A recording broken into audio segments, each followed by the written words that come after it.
ಎಲ್ಲ ದೈತ್ಯರನ್ನ ಸಂಹಾರ ಮಾಡಿದ ಎಂಬುದಾಗಿ ನಾನು ಕೇಳಿದ್ದೇನೆ. ಅದರ ಬಗ್ಗೆ ನನಗೆ ತಿಳಿಸಿಕೊಡಿ. ಏನು ಅದರ ಮಹಿಮೆ, ಅಂತಹ ಶಕ್ತಿ ಏನಿದೆ ಅದರಲ್ಲಿ, ಅವನಿಗೆ ಯಾಕೆ ಅಂತಹ ಒಂದು ದುರ್ಬುದ್ಧಿ ಬಂತು, ಅದ್ರ ಬಗ್ಗೆ ದಯವಿಟ್ಟು ನನಗೆ ತಿಳಿಸಿಕೊಡಿ ಅಂತ ಕೇಳ್ತಾನ ಪರೀಕ್ಷಿತ್ ರಾಜ. ಹೀಗೆ ಕೇಳಿದಾಗ ಬಾದರಾಯಣಿರುವಾಚ ವೃತ ಪುರೋಹಿತಸ್ತ್ವಾಷ್ಟ್ರೋ ಮಹೇಂದ್ರಾಯಾನು ಪೃಚ್ಛತೆ ಎಂಬುದಾಗಿ ಪ್ರಾರಂಭ ಮಾಡ್ತಾರೆ. ಏನಾಯ್ತು ಅಂತ ಹೇಳಿದ್ರೆ, ಒಂದು ಸಲ ಹಿಂದೆ ದೇವೇಂದ್ರ ಒಂದು ಸಭೆಯನ್ನ ಕರೆದಿದ್ದಂತೆ. ಎಲ್ಲ ದೇವಾನುದೇವತೆಗಳು ಋಷಿಮುನಿಗಳು ಎಲ್ಲರೂ ಕೂಡ ಬಂದಿದ್ದಾರೆ ಆ ಸಭೆಗೆ. ಎಲ್ಲರೂ ಬಂದಿದ್ದಾರೆ. ಆ ಸಂದರ್ಭದಲ್ಲಿ ದೇವತೆಗಳ ಗುರುಗಳಾಗಿರ್ತಕ್ಕಂಥ ಬೃಹಸ್ಪತ್ಯಾಚಾರ್ಯರು ಕೂಡ ಅಲ್ಲಿ ಆಗಮಿಸ್ತಾರೆ. ಯಾರಾದ್ರೂ ಮನೆಗೆ ಬಂದ್ರೆ, ದೊಡ್ಡ ದೊಡ್ಡ ನಮ್ಮ ಕುಲಗುರುಗಳು ಇತ್ಯಾದಿಗಳು ದೊಡ್ಡವರು ಮನೆಗೆ ಬಂದ್ರೆ ನಾವ್ ಏನ್ ಮಾಡ್ತೀವಿ? ಕೂತ್ಕೊಳ್ಳಿಕ್ಕೆ ಆಸನ ಕೊಡ್ತೀವಿ. ಹಂಗೆ ಮುಖ ತಿರುಗಿಸ್ಕೊಂಡು ಕೂತ್ಕೊಂತೆ ದೇವೇಂದ್ರ. ಆಚಾರ್ಯರು ದೇವತೆಗಳ ಗುರುಗಳು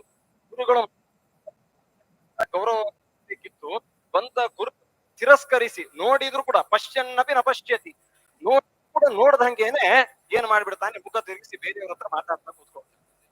ಯಾರಿಗೇ ಆಗ್ಲಿ, ಯಾರಾದ್ರೂ ಮನೆಗೆ ಬಂದವರು ಅವ್ರನ್ನ ಮಾತಾಡಿಸದೇ ಇದ್ರೆ ಹೆಂಗಾಗ್ಬಾರ್ದು, ಸಿಟ್ಟು ಬಂದ್ಬಿಡೋದು. ಅದರಲ್ಲೂ ಕೂಡ ಬ್ರಾಹ್ಮಣರು ಗುರುಗಳು ಮನೆಗೆ ಬಂದಿದ್ದಾರಂತಂದ್ರೆ ಅವರಿಗೆ ಹೆಚ್ಚಿನ ಗೌರವ ಕೊಟ್ಟು ಅವರಿಗೆ ಆದರವನ್ನ ಮಾಡಬೇಕು. ಯಾಕೆ ಅಂತ ಕೇಳಿದ್ರೆ, ಅವರು ಬರುವಾಗ ಸುಮ್ಮನೆ ಬಂದಿರೋದಿಲ್ಲ. ಗುರುಗಳು ಮನೆಗೆ ಬಂದ್ರು ಅಂತ ಹೇಳಿದ್ರೆ ನಮ್ಮನ್ನ ಉದ್ಧಾರ ಮಾಡಿ ನಮಗೆ ಅನುಗ್ರಹ ಮಾಡ್ಲಿಕ್ಕೋಸ್ಕರ ಯತಿಗಳು ಗುರುಗಳು ನಮ್ಮ ಮನೆಗೆ ಬಂದಿರ್ತಾರೆ. ಅವರೆಲ್ಲ ನಮ್ಮನ್ನು ಉದ್ಧಾರ ಮಾಡಬೇಕಂತ ಬಂದಿರ್ತಾರೆ. ಅವರಿಗೆ ಅದರಿಂದ ಏನು ಪ್ರಯೋಜನ ಇಲ್ಲ. ಅವರಿಗೆ ಅವರು ಬೇಕಾದಷ್ಟು ಪುಣ್ಯವನ್ನ ಸಂಪಾದನೆ ಮಾಡ್ತಾ ಇರ್ತಾರೆ ತಪಸ್ಸು ಮಾಡಿ. ಅದರ ಸ್ವಲ್ಪ ಪುಣ್ಯವನ್ನ ನಮಗ್ ಕೊಡ್ಬೇಕು ಅಂತ ನಮ್ಮ ಮನೆಗೆ ಬಂದಿರ್ತಾರಂತೆ. ಇದನ್ನ ಅರ್ಥ ಮಾಡ್ಕೊಳ್ಳೋದೇನೆ ದೇವೇಂದ್ರ ಏನ್ ಮಾಡ್ಬಿಟ್ಟ, ಅವ್ರನ್ನ ತಿರಸ್ಕಾರ ಮಾಡ್ಬಿಟ್ಟ. ಅದಕ್ಕೊಂದು ವ್ಯಾಸರದ್ದು ಒಂದು ಮಾತು ಇದೆ. ಒಬ್ಬ ಬ್ರಾಹ್ಮಣ ಒಬ್ಬ ಗುರುಗಳು ಮನೆಗೆ ಬಂದ್ರು ಅಂತೇಳಿ ಆದ್ರೆ ಅವರಿಗೆ ಒಳ್ಳೆಯ ರೀತಿಯಲ್ಲಿ ನಾವು ಸತ್ಕಾರ ಮಾಡಿ ಅವರಿಗೆ ಪೂಜೆ ಮಾಡಿದ್ವಿ ಅಂತೇಳಿ ಆದ್ರೆ ಅವರಲ್ಲಿರುವ ಪುಣ್ಯವನ್ನ ನಮಗೆ ಕೊಟ್ಟು ಖಾಲಿ ಮಾಡ್ಕೊಂಡು ವಾಪಸ್ ಹೋಗ್ತಾರಂತವ್ರು. ಒಂದು ವೇಳೆ ನಾವು ಅವರಿಗೆ ಪೂಜೆ ಪುನಸ್ಕಾರ ಆದರವನ್ನ ಮಾಡ್ಲಿಲ್ಲ ಅಂತೇಳಿ ಆದ್ರೆ ನಮ್ಮಲ್ಲಿರುವ ಪುಣ್ಯವನ್ನೆಲ್ಲ ವಾಪಸ್ ತಗೊಂಡು ಹೋಗಿಬಿಡ್ತಾರಂತ. ವಾಪಸ್ ತಗೊಂಡು ಹೋಗಿಬಿಡ್ತಾರೆ. ವಾಪಿ ಕೂಪ ತಟಾಕಾದು ಗತಂ ಪಾತ್ರಂ ಜಲಾಶಯೇ ನಹಿ ರಿಕ್ತಂ ಸಮಾಯಾತಿ ವಿಪ್ರಪಾತ್ರಂ ತಥಾ ಸ್ಮೃತಂ ಅಂತ ವ್ಯಾಸರು ಹೇಳ್ತಾರೆ.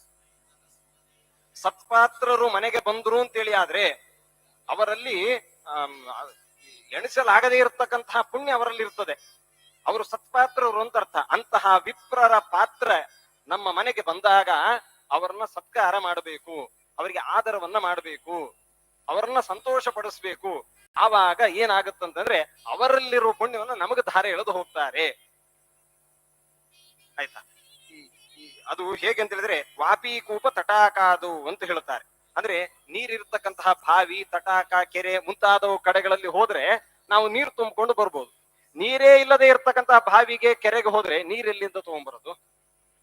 ಒಬ್ಬ ಬ್ರಾಹ್ಮಣ ಗುರುಗಳು ಅಂತ ಹೇಳಿದ್ರೆ ಸಂಧ್ಯಾ ವಂದನೆ, ಬ್ರಹ್ಮಯಜ್ಞ, ಔಪಾಸನೆ, ವೈಶ್ವದೇವ, ಬಲಿಹರಣ ಇವುಗಳನ್ನೆಲ್ಲ ನಿತ್ಯ ಮಾಡ್ತಾ ಇದ್ರೆ ಮಾತ್ರ ಅವನನ್ನ ಬ್ರಾಹ್ಮಣ ಅಂತ ಕರೀತಾರೆ ಶಾಸ್ತ್ರದಲ್ಲಿ. ಅವನು ಗೃಹಸ್ಥನಾಗಿರ್ತಕ್ಕಂತಹ ಬ್ರಾಹ್ಮಣ. ಇವನು ಇಷ್ಟು ಪಂಚಯಜ್ಞಗಳನ್ನ ಮಾಡ್ತಾ ಇದ್ದ ಅಂತ ಹೇಳಿದ್ರೆ ಅವನನ್ನ ಸತ್ಪಾತ್ರರು ಅಂತ ಕರೀತಾರೆ. ಅಂತಹವರು ಮನೆಗೆ ಬಂದಾಗ ನಹಿ ರಿಕ್ತಂ ಸಮಾಯಾತಿ, ಅವರನ್ನ ವಾಪಸ್ ಬರಿಗೈಯಲ್ಲಿ ಕಳಿಸ್ಬಾರ್ದಂತೆ. ಬರಿಗೈಯಲ್ಲಿ ಕಳಿಸಿಬಿಟ್ರೆ ನಮ್ಮನ್ನೇ ಬರಿಗೈ ಮಾಡಿಬಿಡ್ತಾರಂತ, ಗೊತ್ತಾಗೋದಿಲ್ಲ, ಹಂಗಾಗೋಗುತ್ತೆ. ಹೆಂಗ್ ಬಂದಿರ್ತಾರ ಅವರು ಅಂತ ಹೇಳಿದ್ರೆ ಇನ್ನೊಂದು ದೃಷ್ಟಾಂತ ಕೊಡ್ತಾರೆ ನೋಡ್ರಿ. ಅರ್ಚಿತ ಪೂಜಿತೋ ವಿಪ್ರಹ ದುಗ್ಧ ಗೌರಿವ ಗಚ್ಚಂತಿ, ಪೂಜಿತ ಪೂಜಯಿಷ್ಯಂತಿ ಬ್ರಾಹ್ಮಣಶ್ಚ ವಿಶೇಷತಃ ನಿರ್ದಹಂತ್ಯವಮಾನಿತಾಹ ಅಂತ ಹೇಳ್ತಾರೆ. ಅವರು ಒಂದು ರೀತಿಯಲ್ಲಿ ಹೇಗೆ ಅಂತ ಹೇಳಿದ್ರೆ, ಸಂಪೂರ್ಣ ಒಂದು ಹಸು ಮನೆಗೆ ಬಂತು ಅಂತೇಳಿ ಆದ್ರೆ ಅದು ಹೇಗೆ ಬಂದಿರುತ್ತೆ ಅಂತ ಹೇಳಿದ್ರೆ ಹುಲ್ಲು ಮೇವು ಇತ್ಯಾದಿಗಳನ್ನ ತಿಂದುಕೊಂಡು ಕ್ಷೀರ ಭರಿತವಾಗಿ ಸಂಪೂರ್ಣ ತನ್ನ ಹೊಟ್ಟೆಯಲ್ಲಿ ಕೆಚ್ಚಲಿನಲ್ಲಿ ಹಾಲನ್ನ ತುಂಬಿಕೊಂಡು ಒಂದು ಮನೆಗೆ ಬಂದಿರುತ್ತೆ. ಹಾಗೆ ಬಂದಿರತಕ್ಕಂತಹ ಹಸುವಿನ ಕೆಚ್ಚಲನ್ನ ನಾವು ಎಳೆದು ಸಂಪೂರ್ಣವಾಗಿ ಹಾಲನ್ನ ತಗೊಳ್ತೀವಿ. ಹಾಗೆ ಒಬ್ಬ ಬ್ರಾಹ್ಮಣ ಗುರುಗಳು ಮನೆಗೆ ಬಂದಿದ್ದಾರಂತಂದ್ರೆ ಅವರ ಪೂರ್ಣ ದೇಹದಲ್ಲಿ ಅಷ್ಟು ಪುಣ್ಯ ಅಡಗಿದೆ ಅಂತ ಅರ್ಥ. ಅದನ್ನ ನಾವು ಸ್ವೀಕಾರ ಮಾಡಬೇಕು. ಭಕ್ತಿ ವಿನಮ್ರತೆಯಿಂದಾಗಿ ನಾವು ಸ್ವೀಕಾರ ಮಾಡಬೇಕು. ಒಂದು ವೇಳೆ ನಾವು ಹಂಗ ಮಾಡದೇನೆ ಕಳಿಸಿಬಿಟ್ರೆ ಏನಾಗತ್ತೆ? ಅವಮಾನ ಮಾಡ್ದಂಗಾಗತ್ತೆ. ನಿರ್ದಹಂತ್ಯವಮಾನಿತಾಹ. ನಾವು ಯಾವಾಗ ಅವರನ್ನ ಸತ್ಕಾರ ಮಾಡಿ ಅವರನ್ನ ಸಂತೋಷ ಪಡಿಸಿದ್ವಿ ಅಂತಂದ್ರೆ ಆವಾಗ ಅವ್ರು ಏನ್ ಮಾಡ್ತಾರಂತ ಹೇಳಿದ್ರೆ ದುಗ್ಧ ಗೌರಿವ ಗಚ್ಚತಿ. ಒಳ್ಳೆಯ ಕೆಚ್ಚಲುದಿಂದ ತುಂಬಿರ್ತಕ್ಕಂತಹ ಹಾಲನ್ನ ಆ ಹಸು ಹೇಗೆ ಸುರಿಸಿ ಹೋಗುತ್ತೋ ಒಂದು ಮನೆಗೆ, ಹಾಗೆ ಆ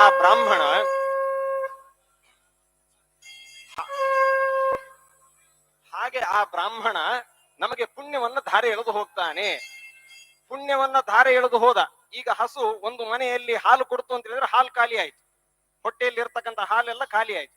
ಆಮೇಲೆ ಏನ್ ಮಾಡ್ಬೇಕು? ಆ ಹಸು ಹಾಲು ತುಂಬಬೇಕಂದ್ರೆ ಏನ್ ಮಾಡ್ಬೇಕು? ಮತ್ತೆ ಮನೆಗೆ ಬೇರೆ ಕಡೆ ಹೋಗ್ಬಿಟ್ಟು ಹುಲ್ಲು ಮೇವು ಇತ್ಯಾದಿಗಳನ್ನು ತಿಂದುಕೊಂಡು ಬರ್ಬೇಕು. ಹಾಗೆ ಒಬ್ಬ ಬ್ರಾಹ್ಮಣ, ಒಬ್ರು ಗುರುಗಳು, ಪುರೋಹಿತರು ಮನೆಗೆ ಬಂದಿದ್ದಾರಂತಂದ್ರೆ ಅವ್ರು ಬರೀ ದಕ್ಷಿಣಗೋಸ್ಕರ ಬಂದಿದ್ದಾರೆ, ಅವರಿಗೆ ಬೇರೆ ಏನು ಕೆಲಸ ಇಲ್ಲ. ಹೀಗೆಲ್ಲ ನಾವು ಅವಮಾನ ಮಾಡಬಾರ್ದು. ಯಾಕೆಂತ ಹೇಳಿದ್ರೆ ಅಂತಹ ಶ್ರೇಷ್ಠ ಬ್ರಾಹ್ಮಣರು ಬಂದಿದ್ದಾರಂತಂದ್ರೆ ಪ್ರತಿನಿತ್ಯ ಅವರು ಜಪ ಪಾರಾಯಣ ಇತ್ಯಾದಿಗಳನ್ನೆಲ್ಲ ಮಾಡ್ತಾ ಇದ್ದಾರೆ ಅಂತ ಅರ್ಥ. ಅಂತವರು ಬಂದಾಗ ಸತ್ಕಾರ ಮಾಡಿ ಪುಣ್ಯ ತಗೊಂಡ ಮೇಲೆ ಅವರು ಪುಣ್ಯ ಕೊಟ್ಟು ಹೋಗ್ತಾರೆ. ಹೋಗಿ ಏನ್ ಮಾಡ್ತಾರೆ? ಮನೆಯಲ್ಲಿ ಹೋಗಿ ನಿದ್ದೆ ಮಾಡೋದಿಲ್ಲ. ಮನೆಯಲ್ಲಿ ಹೋಗಿ ನಿದ್ದೆ ಮಾಡಲ್ಲ ಅವರು. ಮನೆಯಲ್ಲಿ ಪ್ರತಿನಿತ್ಯ ಬ್ರಹ್ಮಸೂತ್ರ, ಅನುವ್ಯಾಖ್ಯಾನ, ಭಗವಂತನ ಪೂಜೆ ಪುನಸ್ಕಾರ, ವೈಶ್ವದೇವ ಔಪಾಸನೆ ಇತ್ಯಾದಿಗಳನ್ನೆಲ್ಲ ಮಾಡ್ತಾ ಇರ್ಬೇಕು ಅವರು. ಇದನ್ನೆಲ್ಲ ಮಾಡ್ತಾ ಇದ್ರೆ ಮಾತ್ರ ಏನಾಗುತ್ತೆ? ಮತ್ತೆ ಹಾಲಿನಂತೆ ಇರ್ತಕ್ಕಂತಹ ಜ್ಞಾನ ಮತ್ತೆ ಪುಣ್ಯ ಅಭಿವೃದ್ಧಿ ಆಗ್ತಾ ಹೋಗುತ್ತೆ, ಪ್ರತಿನಿತ್ಯ ಅಭಿವೃದ್ಧಿ ಆಗ್ತಾ ಹೋಗುತ್ತೆ. ಹೀಗೆ ಒಬ್ಬ ಬ್ರಾಹ್ಮಣರು, ಒಬ್ರು ಗುರುಗಳು ಅಂತ ಹೇಳಿದ್ರೆ ಅಷ್ಟು ಸುಲಭ ಅಲ್ಲ. ಪ್ರತಿನಿತ್ಯ ಶಾಲಗ್ರಾಮ ಮತ್ತೆ ಬೇರೆ ಬೇರೆ ಸನ್ನಿಧಾನದಿಂದ ತುಂಬಿರ್ತಕ್ಕಂತಹ ಅನೇಕ ಪರಂಪರೆಯಿಂದ ಬಂದಿರತಕ್ಕಂತಹ ಮೂರ್ತಿಗಳನ್ನ ಮುಟ್ಟಿ ಆ ಪುಣ್ಯವನ್ನ ಸಂಪಾದನೆ ಮಾಡಿಕೊಂಡಿರ್ತಕ್ಕಂತಹ ಜ್ಞಾನಿಗಳವರು. ಅವರನ್ನ ಬಂದಾಗ ಸತ್ಕಾರ ಮಾಡಬೇಕು. ಅಂತಹ ದೇವಗುರುಗಳಾಗಿರ್ತಕ್ಕಂಥ ಬೃಹಸ್ಪತ್ಯಾಚಾರ್ಯರು ಬಂದಾಗ ದೇವೇಂದ್ರ ತಿರಸ್ಕಾರ ಮಾಡಿಬಿಟ್ಟ. ಆವಾಗ ಬೃಹಸ್ಪತ್ಯಾಚಾರ್ಯರಿಗೆ ಕೋಪ ಬಂದು ಅಲ್ಲಿಂದ ಸಿಟ್ಟು ಮಾಡ್ಕೊಂಡು ಶಾಪ ಹಾಕಿ ಹೊರಟು ಬಿಟ್ರು ಅವರು. ಯಾವಾಗ ಅವರು ಅಲ್ಲಿಂದ ಶಾಪ ಹಾಕಿ ಹೊರಟು ಬಿಟ್ರು, ಹಂಗೆ ಹೋಗ್ಲಿಲ್ಲ, ಅವನಲ್ಲಿರ್ತಕ್ಕಂತಹ ಎಲ್ಲ ಐಶ್ವರ್ಯವನ್ನೆಲ್ಲ ತಗೊಂಡು ಹೋದ್ರು ಅಂತ ಹೆಂಗೆ ಬ್ಯಾಗ್ ತಗೊಂಡು ಬಂದಿದ್ರು ಎಲ್ಲ ತುಂಬಿಕೊಂಡು ಹೋದ್ರು ಅಂತ ಅರ್ಥ ಅಲ್ಲ. ಮತ್ತಿನ್ನೇನು ಅಂತ ಹೇಳಿದ್ರೆ, ಒಬ್ಬ ಗುರುಗಳು ಸಿಟ್ಟಾಗಿ ಅವರಿಗೆ ಬೇಜಾರು ಮಾಡ್ಕೊಂಡು ಹೋದ್ರು ಅಂತ ಹೇಳಿದ್ರೆ ಅರ್ಥ ಏನು? ಗುರು ಅಸ್ತ ಆಯ್ತು ಅಂತ ಅರ್ಥ. ಮುಂದಿನ ತಿಂಗಳು 8ನೇ ತಾರೀಕಿನ ನಂತರದಿಂದ ಗುರು ಅಸ್ತ ಆಗತ್ತೆ. ಗುರು ಅಸ್ತ ಆದ್ರೆ ಮನೆಯಲ್ಲಿ ಮುಂಜಿ, ಆಮೇಲೆ ವಿವಾಹ, ಇವು ಯಾವ ಕಾರ್ಯಕ್ರಮಗಳು ನಡೆಯೋದಿಲ್ಲ, ಯಜ್ಞ ಯಾಗಾದಿಗಳು ನಡೆಯೋದಿಲ್ಲ. ಹಂಗೆ ಸ್ವರ್ಗಲೋಕದಲ್ಲೂ ಆಯ್ತು. ಯಾವ ಪ್ರೋಗ್ರಾಮು ಕ್ಯಾನ್ಸಲ್ ಆಗೋದು, ಯಾವುದೂ ನಡಿಲಿಕ್ಕಿಲ್ಲ. ಆವಾಗ ಒಬ್ಬ ಮನುಷ್ಯನಿಗೆ ದೇವಬಲ, ದೇವತೆಗಳ ಬಲ ಇಲ್ಲ ಅಂತೇಳಿ ಆಗ್ಬಿಟ್ರೆ, ಗುರುಬಲ ಇಲ್ಲ ಅಂತೇಳಿ ಆಗ್ಬಿಟ್ರೆ ಏನು ಮಾಡ್ಲಿಕ್ಕೆ ಆಗೋದಿಲ್ಲ ಅಲ್ವಾ? ಮೊದಲು ಜಾತಕದಲ್ಲಿ ಗುರುಬಲ ಇದೆಯಾ ಅಂತ ನೋಡ್ತಾರೆ. ಮೊದಲು ಗುರುಬಲ ಸರಿ ಇದೆಯೋ ಇಲ್ಲೋ ಅಂತ ನೋಡ್ತಾರೆ. ಗುರುಬಲ ಸರಿ ಇಲ್ಲ ಅಂತೇಳಿ ಆದ್ರೆ ದೇವರು ಬಂದ್ರು ಏನು ಮಾಡ್ಲಿಕ್ಕೆ ಆಗಲ್ಲ. ಅದಕ್ಕೊಂದು ಮಾತಿದೆ ನಮ್ಮಲ್ಲಿ, ಹರೇರುಷ್ಟೇ ಗುರುಸ್ತ್ರಾತ ಗುರುರುಷ್ಟೇ ನಕಶ್ಚನ ಅಂತ ಹೇಳಿ. ಒಂದು ವೇಳೆ ಭಕ್ತರ ಮೇಲೆ, ಯಾರೋ ಒಬ್ಬ ವ್ಯಕ್ತಿಗಳ ಮೇಲೆ ಭಗವಂತ ಕೋಪಗೊಂಡ ಅಂತೇಳಿ ಆದ್ರೆ, ಗುರುಗಳು ಆ ಶಿಷ್ಯನ ಬಗ್ಗೆ ಒಳ್ಳೆ ವರದಿಯನ್ನ ಪರಮಾತ್ಮನಿಗೆ ಒಪ್ಪಿಸಿದರು ಅಂತ ಹೇಳಿದ್ರೆ ಆವಾಗ ಭಗವಂತ ಅದನ್ನ ಮಾಫಿ ಮಾಡಿಬಿಡ್ತಾನೆ ಏನಿದ್ರು ಕೂಡ. ಒಂದು ವೇಳೆ ದೇವರು ಪ್ರೀತಿಯಾಗಿ ಗುರುಗಳು ಪ್ರೀತರಾಗ್ಲಿಲ್ಲ ಅಂತೇಳಿ ಆದ್ರೆ ಆವಾಗ ದೇವರು ಬಂದ್ರು ಏನು ಮಾಡ್ಲಿಕ್ಕೆ ಆಗಲ್ಲ. ಗುರುವರುಷ್ಟೇ ನಕಶ್ಚನ ಅಂತೇಳಿ. ಈಗ ಹಂಗೆ ಆಯ್ತು ಫಜೀತಿ. ಏನು ಮಾಡೋದು? ಗುರುಗಳು ಕೋಪಗೊಂಡು ಹೋಗ್ಬಿಟ್ರು.